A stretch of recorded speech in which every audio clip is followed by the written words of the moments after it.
Hello everyone. Today I'm going to read Frog and Toad Are Friends by Arnold LaBelle. This is with permissions from the HarperCollins Children's Book Publishers. I am actually going to be reading the second chapter of Frog and Toad Are Friends, which is titled The Story. One day in summer, Frog was not feeling well. "Toad," said Frog, "you are looking quite green." "But I always look green," said Frog. "I am a frog." "Today you look very green, even for a frog," said Toad. "Get into my bed and rest." Toad made Frog a cup of hot tea. Frog drank the tea, and then he said, "Tell me a story while I'm resting." "All right," said Toad. "Let me think of a story to tell you." Toad thought and thought, but he could not think of a story to tell Frog. "I will go out on the front porch and walk up and down," said Toad. "Perhaps that will help me think of a story." Toad walked up and down on the porch for a long time, but he could not think of a story to tell Frog. Then Toad went into the house and stood on his head. "Why are you standing on your head?" asked Frog. "I hope that if I stand on my head, it will help me think of a story," said Toad.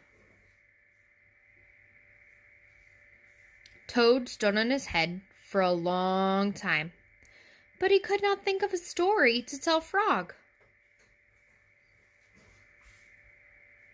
Then Toad poured a glass of water over his head.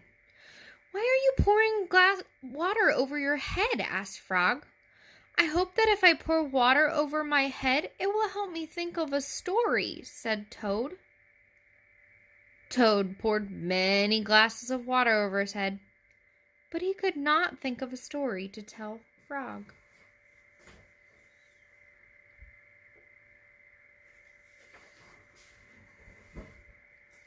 Then Toad began to bang his head against the wall. "Why are you banging your head against the wall?" asked Frog. "I hope that if I bang my head against the wall hard enough, it will help me think of a story," said Toad.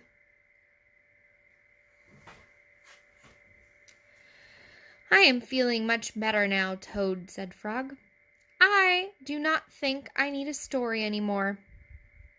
"Then you get out of my bed and let me get into it," said Toad, "because now I feel terrible." Frog said, "Would you like me to tell you a story, Toad?" "Yes," said Toad, "if you know one." "Once upon a time," said Frog, "there were two good friends, a frog and a toad. The frog was not feeling well, and he asked his friend the toad to tell him a story. The toad could not think of a story. He walked up and down on the porch, but he could not think of a story. He stood on his head, but he could not think of a story. He poured water over his head, but he could not think of a story. He banged his head against the wall, but he still could not think of a story. Then the toad did not feel so well, and the frog was feeling better. So the toad went to bed, and the frog got up and told him a story. The end. "How was that, Toad?" said Frog. But Toad did not answer. He had fallen asleep. I guess it was a successful story. Can't wait to read you chapter 3.